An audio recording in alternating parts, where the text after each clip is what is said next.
Like sands through the hourglass, so are the gays of our lives.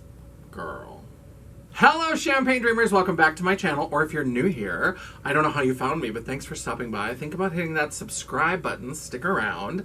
My name is Janessa J. Champagne, and I am North Dakota's trash queen of glam, geek, and gore.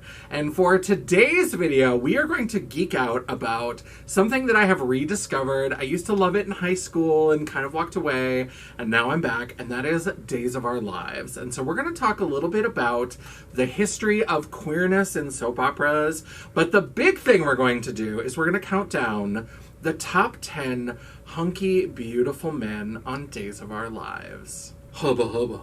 So if you're interested in hearing a little bit more about queerness in soap operas and see some beautiful shirtless men, then stick around because we're getting into it right now.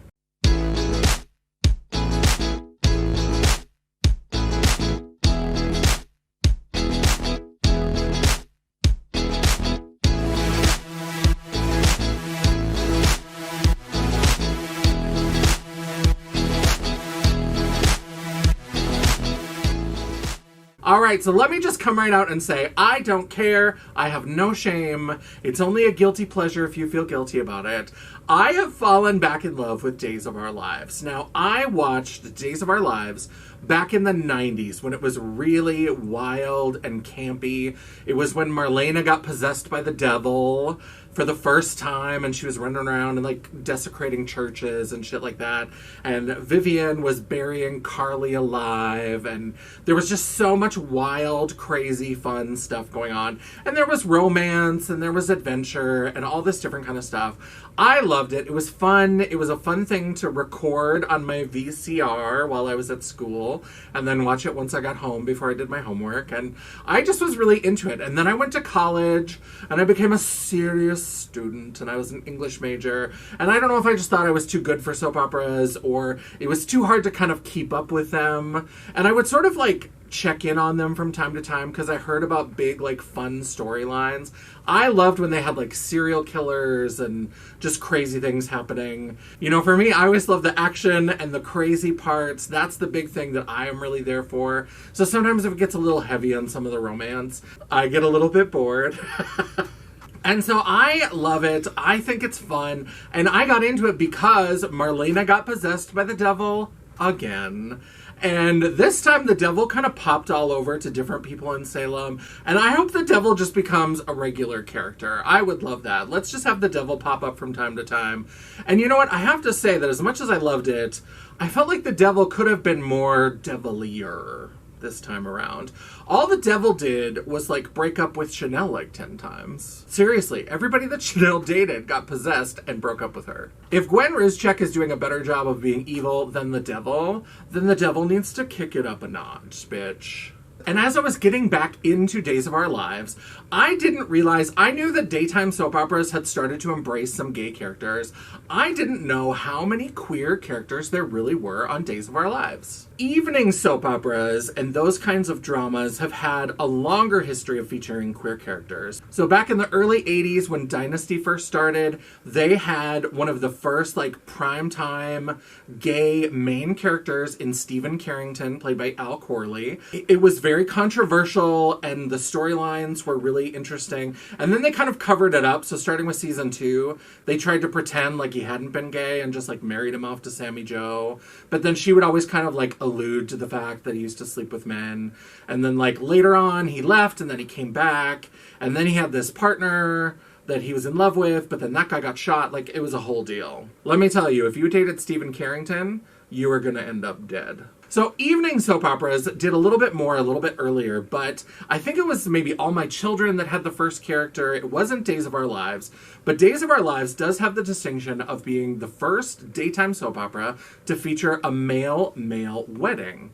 So when Will and Sunny got married, that was the first time a gay couple had gotten married on daytime TV. And now there's gays all over the place. We've got Will and Sunny, we've got Paul and Andrew, we've got a lot. So we're going to talk about hot guys at Days of Our Lives, we're going to talk about some of the storylines, and we're going to really reminisce about queerness on soap operas. So I hope you're ready, because I think it's going to be a lot of fun. In the number 10 spot, we have Craig Wesley, played by Kevin Spiritus. I don't know how to say the last name. Craig is an interesting character because he has actually been in a long-time relationship with Nancy until about a year ago. They were characters in kind of the early 2000s after I had stopped watching. He was a doctor and she was his wife and they were always up to hijinks. And Patricia Darbo, who played Nancy, was known for being a character that actually represented real women. She was actually kind of a plus-size person and she had these love scenes with Craig, and they really just kind of portrayed a real size American woman as being capable of love and able to be part of these like super couple dynamics that soap operas were known for. When soap operas first started introducing gay characters, like a lot of TV shows, the gay characters were sort of a problem to be solved. So you either had the sort of coming out story where somebody would come out and then everybody learns to deal with their homophobia and we hug and cry and learn and grow.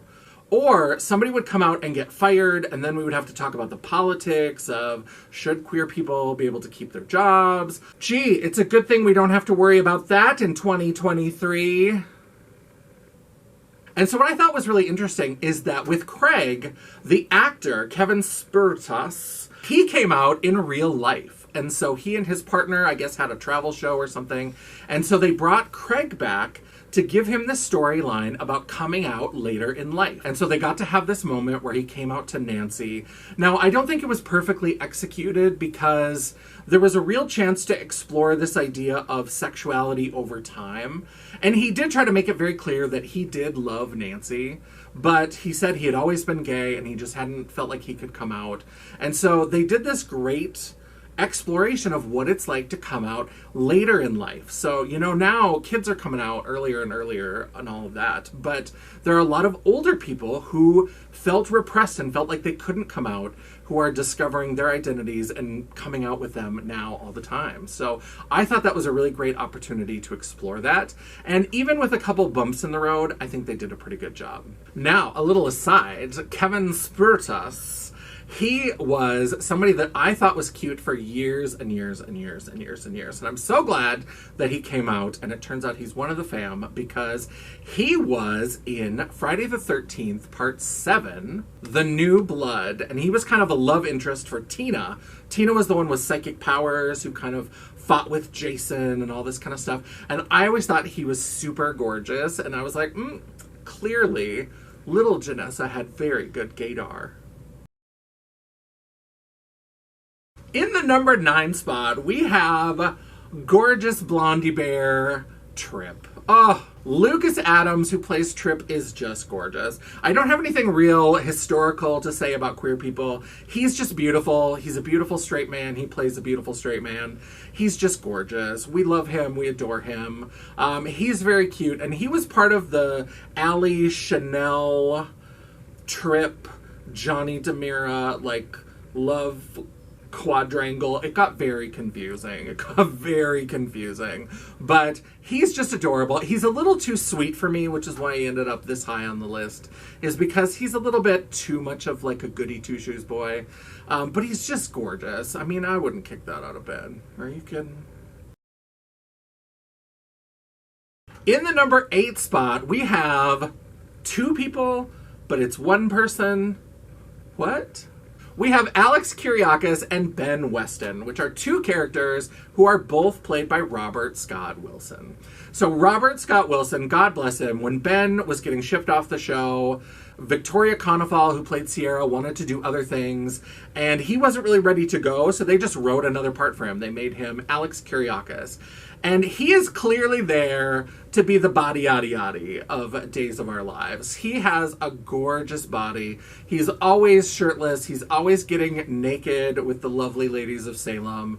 He is all over the place, which I'm here for it. He just makes me a little bit moist in the downstairs whenever he comes on screen. So he's not my favorite character, but, you know, like, we don't want him to leave, but we like to watch him go. That's what we're saying. Like, he's just gorgeous. And one thing that was really interesting to me, because I was surprised that they did this on Days of Our Lives, again, I think I just had this outdated view of what soap operas were doing, and I thought that they were maybe still a little bit more in that conservative vein, is that Alex actually had a threesome with Allie and Chanel. And that is like straight man wish fulfillment fantasy 101. But they used that as an opportunity to really explore the sexuality of Allie and Chanel. So they are two characters who have been best friends. They run the Sweet Bits bakery together, and they've had a flirtation kind of off and on. And then Chanel was married to Johnny, and Allie was with Tripp and was going to get engaged. And then Johnny Demira got possessed by the devil and broke up with Chanel. So then she went to Allie, and Allie comforted her, and they kind of got together, and that broke up Allie and Tripp. And as they were trying to decide if they wanted to be a couple, they were really kind of figuring out, well, what is my sexuality? Because Chanel was like, I really did love Johnny, and Allie's like, I really did love Tripp. And so Allie and her cousin or brother? So Allie and her brother, or half-brother, here's the deal. If you go to Salem, you just gotta expect that you're probably fucking a cousin, because the family trees are impossible to parse. But Allie sat down with her brother Will, who's gay, and talked about the fact that she was attracted to Chanel, but she had also been attracted to Tripp, and she loved them both, and she didn't know. And she decided the identity that really made sense for her was that she was bisexual. And so they had this kind of like very ABC after school special where like Allie discovers she's bisexual. And then that became her identity. And then when Chanel would talk about her identity, she would say, I don't really care about labels. Like, I don't feel like I'm one thing or another. It's about the person. I have always loved you. We are best friends. You know, I love Johnny. And so for me, it's about the person. And so she was much more this sort of sexually fluid, pansexual sort of character. And so it allowed them to explore different ways that people can identify, even if their sort of sexual history maybe looks very similar, which I thought was very interesting for a daytime soap opera to do.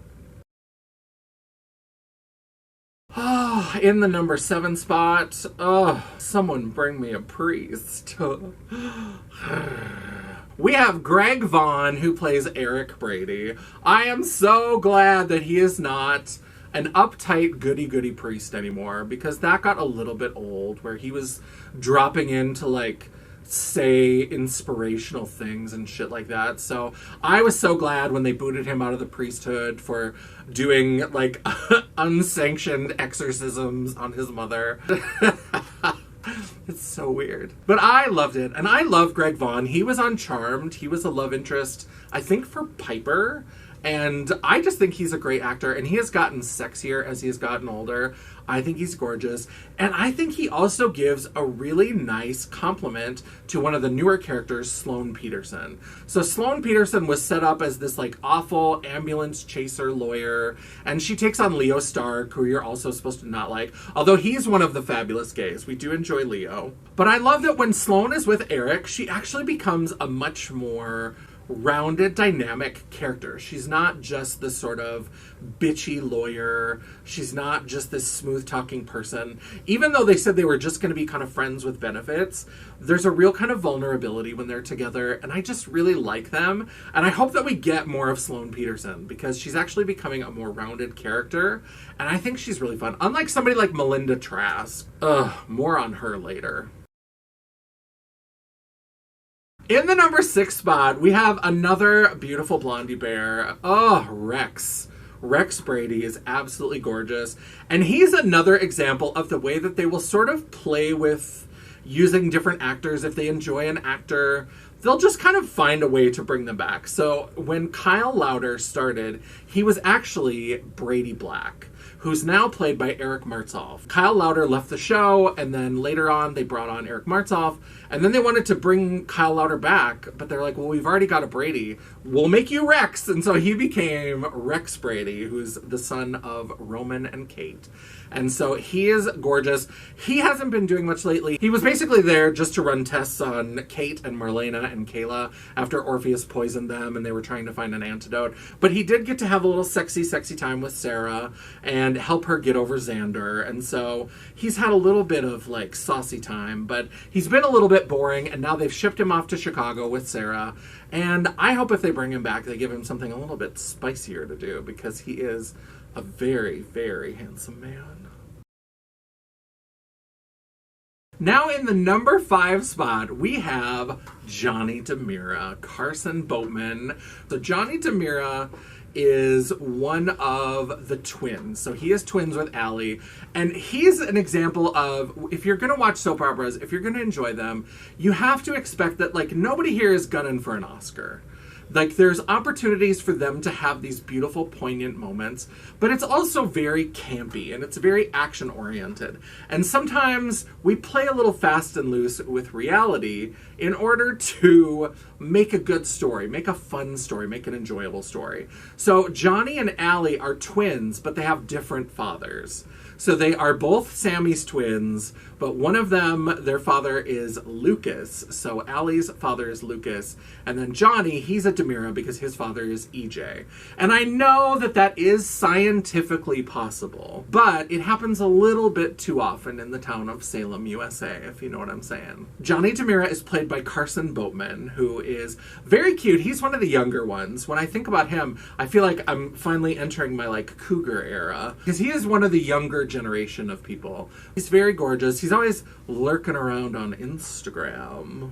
If you know, you know. But he's very attractive, but he's never used as, like, a sex symbol very often. So I loved that he got possessed by the devil. And so when they did the exorcism of Marlena and everybody thought that the devil was gone, they waited a few days to let things kind of bubble, and then they revealed that Johnny was the new person who was possessed by the devil. And I thought that was great, because when he was possessed, they found even more reasons for him to take off his clothes and be parading around. So they kind of gave him a little bit of a chance to shine as a little bit of a sexy hunk, because he is an attractive man. I mean, they're all the DeMiras are troublemakers, but EJ is kind of the one who's trying to be the new Stefano, and so Johnny just always has to disapprove. And so it's harder to disapprove, I guess, if you're shirtless. So they just kind of make him be, like, just kind of there to be like, Dad!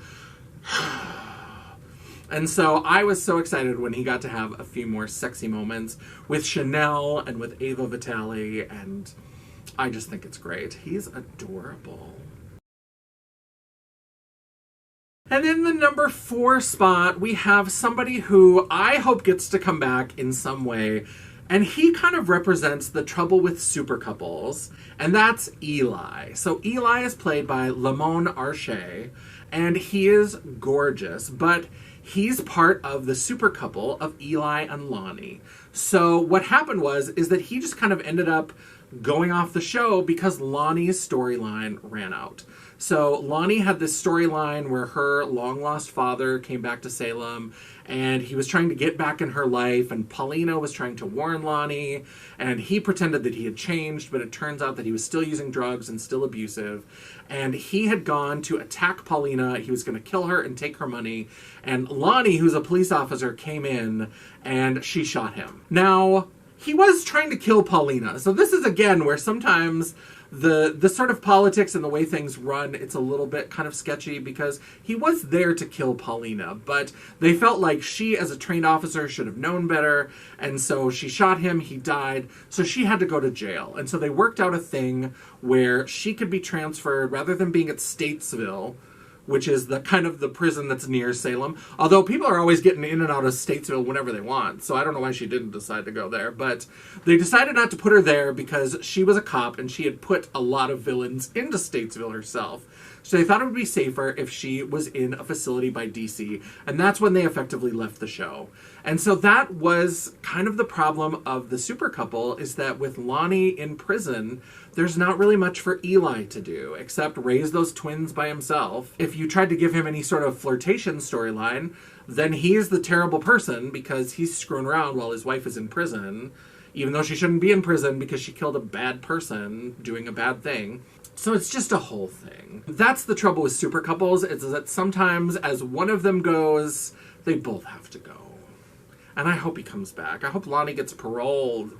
Please send them back, because we need more of Eli.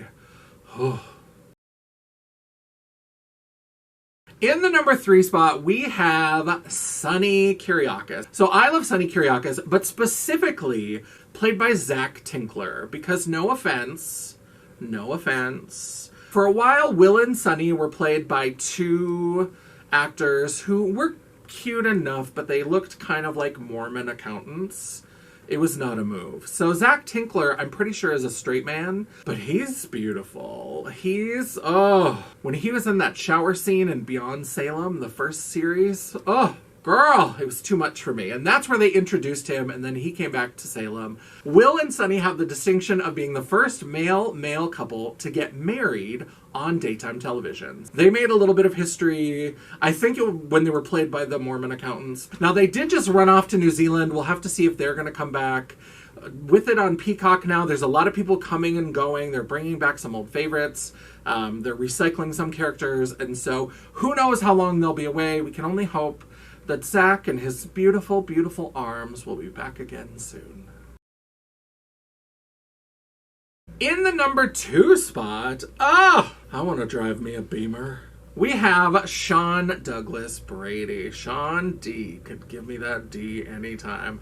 That dark hair, those piercing blue eyes. He almost makes me rethink my whole ACAB stance. Almost. I adore him. I think he's beautiful. He's one that has kind of disappeared a little bit because they normally just bring him in to arrest people in Salem, which is a little bit of a bummer. But I do have to say, during the possession storyline, Marlena, when she was still possessed, made Jan look like Belle, because Jan Spears is this whack job who has been obsessed with Sean Douglas and has been trying to, kill Belle for ages. And so they did a whole thing where they had Jan Spears look like Belle, and she slept with Sean on Belle and Sean's anniversary. Ooh, scandalous. And so Belle came in, and she saw Jan Spears looking like her. She saw that it was her, and then all of a sudden turned into Jan. And Belle, just couldn't forgive him. I couldn't forgive him. And it's like, girl, he was manipulated by the devil. You were there. What is happening? And Belle, I felt like in that story, just got so whiny. She just was so whiny. I'm glad that they've had some more poignant moments together after that, because that whole thing, Jan got pregnant and she had a baby and was gonna kidnap Sean Douglas on a boat. It was a lot. And then Belle hit her with an oar and she fell into the river, and they never found the body, so we know she's not dead. That's one thing on soap operas. I mean, sometimes on soap operas, even if they do find the body, you know the person is coming back. But with Jan, they didn't find the body, so we know she's still out there somewhere. And so that was a whole thing, and they've now reconnected, and they've had some beautiful moments since then. He needs more to do, because all he does is show up to arrest people. He's kind of there to be kind of a foil. He's like the nice guy cop compared to the DA Melinda Trask. That bitch. Now let's talk for a second about how we didn't include Lee Shin on this list. Remington something. His name is straight off a Dynasty or whatever. And he's a beautiful man, and I love that there's starting to be more Asian representation on Days of Our Lives. We brought back Paul Narita for a little bit of time, who's John Black's inexplicably Asian child. Melinda Trask, when I first started watching Days again, Melinda Trask was the only Asian person, and she's awful. I'm sure that actress is a delight and a joy. She seems like a really great actress, but that character is just terrible, because all she wants to do is ignore the people who are the real problems and put the nice people of Salem in jail. Whenever anybody does they jaywalk, she's ready to throw the book at him, we'll get him the chair. And it's calm the fuck down, bitch. Nobody likes you. So I'm glad that we're starting to get more representation, but I just couldn't include Lee Shin on this list, even though he is kind of a beautiful man, but he's got Gwyneth Paltrow face. And that just ruins it for me. That is a total boner killer. With that goop face, go sit in your apartment with your vagina smelling candle. I can't handle it. You need to go. I hope that Paul comes up more. He and Andrew kind of showed up for a couple of episodes now that Megan Hathaway is coming back. And so I'm excited that maybe we'll get a little bit more of those two. But in terms of the legal system in Salem, I think Brandon Beamer's got it locked down. Before we get to the number 1 spot, let's do a little segment that I call Hotties from High School. So Matthew Ashford, who plays Jack Devereaux, is still a good-looking man, but he's definitely in his later Silver Fox kind of years. And he was absolutely this goofy, kind of oddball character that I just was so attracted to. I loved him, and I loved him and Jennifer, and oh god, It hurts my heart that Jennifer, like the real Jennifer, Melissa Reeves, is revealing herself to be like a Trumpy asshole. She's one of those white women who, after George Floyd, started like posting and liking a bunch of Candace Owens videos. You know what I mean? Terrible. And at one point she had posted some like pro Chick-fil-A post. And so she's kind of a Trumpy asshole, which hurts my heart because she is Jennifer Devereaux. She just is. I'm sure that Katie McLean is a delightful, wonderful person, but nothing is more heartbreaking than the last few times that Melissa Reeves was on as Jennifer. All she did was stand behind Jack and like hold on to his arm while he yelled at Gwen and had nothing to do. And then they gave Jennifer a whole bunch of storylines where like she almost killed Gwen with her car and she got back into drug addiction because Abigail had been murdered. So there's all this stuff, but then Melissa Reeves wasn't available or whatever that shenanigans was. So they got Katie McLean and she's just not that good in the role. I'm sure she's lovely. She's a soap vet. She's played a lot of characters. She seems like a lovely person, but she doesn't have the spark that Melissa Reeves had. It hurts my heart. That 90s Jack and Jennifer, Matthew Ashford and Melissa Reeves from A Simpler Time, that was something that, like, in my heart, I was like, that's what I want. I want him. He's cute and goofy and I like him. And then there was the other Beau. So they're in the process of bringing Beau back, and they're bringing back the original, like, Peter Raquel Beau. But I remember it was Robert Kelker Kelly, who had this weird, intense, like, serial killer thing about him that I just found very sexy. It's very dysfunctional. I don't know why. There's something about him. And even now, like, I Googled pictures of him today, and he sort of looks even more serial killer-y. There's something about him that I'm like, there is a therapist that could probably untangle this, but I would fuck that Ted Bundy looking motherfucker. Like, there's just something about him, but his eyes look like pure evil. But he's hot. And then, of course, you couldn't be a little budding queer in the 90s and not love somebody who looked exactly like Austin Reed, who was played by Patrick Muldoon.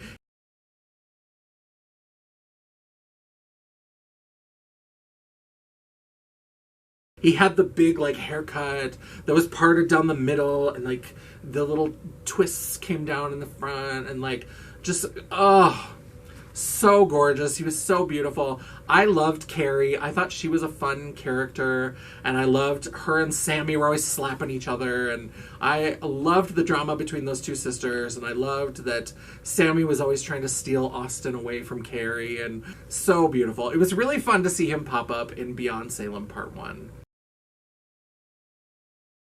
And in my number one spot, the other bit of body yaddy yaddy that they are always showing off on Days of Our Lives, I love Xander.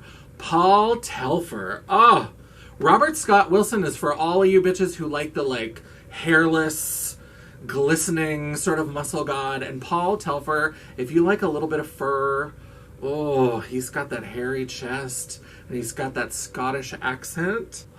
I love a man with an accent. Overcome with the vapors. And I love him when he's being a criminal. I like it when he and Gwen try to, like, do some scheme and some shenanigan, and I hate that they are fighting right now. I loved when they got together and took the paper from Jack and Jennifer after Jack was an asshole and, like, was gonna disown Gwen, and, like, I'm just so sick of Jack. He's so preachy now. He's just so, like, sanctimonious, and it's like, Jack has been a wild character throughout the years. So to suddenly be this, like, arbiter of morality is disgusting. So when he was like, then we have to be done. And she was like, great, your wife tried to kill me with her car, so I'm going to take your paper. And I was like, yes, bitch. I loved it. So I love Paul Telfer. I love, when he's half naked answering the door. He's always running around in a towel. Leo is always flirting with him. Oh, I just love it. And I think it's great. And at the wedding, when Abigail busted up their wedding, and he was like, he found out that Sarah was still alive, and he was so angry, and there was something in his eyes where it was just like this growly voice. He was so, and I was like, oh my God, I just want him to choke me out right now. It's all I can handle. It's all I can handle. It was so good. So Paul Telfer is my number one Days hottie. They always have a little flirtation with him and Leo, and I wish we could just get some alternate universe content. All right, I hope you had fun with this list, and I hope you enjoyed our little discussion of what's going on Days of Our Lives, some of the story arcs, some of the things that are happening, and some of the history of queer characters on television, specifically on soap operas. So I had a good time. I think it's very interesting that all of these things continue to grow and evolve, and I love that as Days has made its transition over to Peacock, they are continuing to feature and show off their wealth of queer characters. They have so many different characters, and they keep bringing them on for little stints and give them really interesting storylines. So I absolutely appreciate that. If there's any queer characters from Days of Our Lives or other soap operas that you really enjoy, let me know about them down in the comments below. I would love to hear from you. And while you're down there, don't forget to give me that thumbs up. Let me know that you enjoyed the video. Or if you are a Rafe Hernandez fan or a Leo fan or somebody else who got slighted from my list, I had to limit it to 10 because my countdown only goes up to 10, then go ahead and give me that thumbs down. You know what? It's all engagement. The algorithm isn't a piggy bitch, and neither am I. I mean, look at this video. I'm planning a gangbang with half of Salem. While you're down there, don't forget to hit that subscribe button and hit the bell icon so you'll be notified of all future uploads. I do my best to do at least one video a week. I'm going to try to stick to that. We'll see how it goes, but I'm pretty good about that. And sometimes, if you're lucky, you might even get a bonus video. Ooh, sudsy. If you'd like to chat, banter, or commiserate between uploads, all of my social media will be linked down below in the description box, including a link to my website, The World of Champagne, at janessaj.com. Thank you so much for watching. I love and appreciate all of you. I hope that you are enjoying this. If you don't love soap operas, I hope you find some other genre or thing that you love as much as I love Days of Our Lives, because it really is about just finding entertainment that you love. It doesn't have to be the best. It doesn't have to be super highbrow and hoity-toity. Just love what you love and have a good time. And until I see you again, bye. In the number 6 spot, well, we have T-Rex. Nope, that's terrible. I love Sunny Curia. Ooh, sudsy. Soap operas.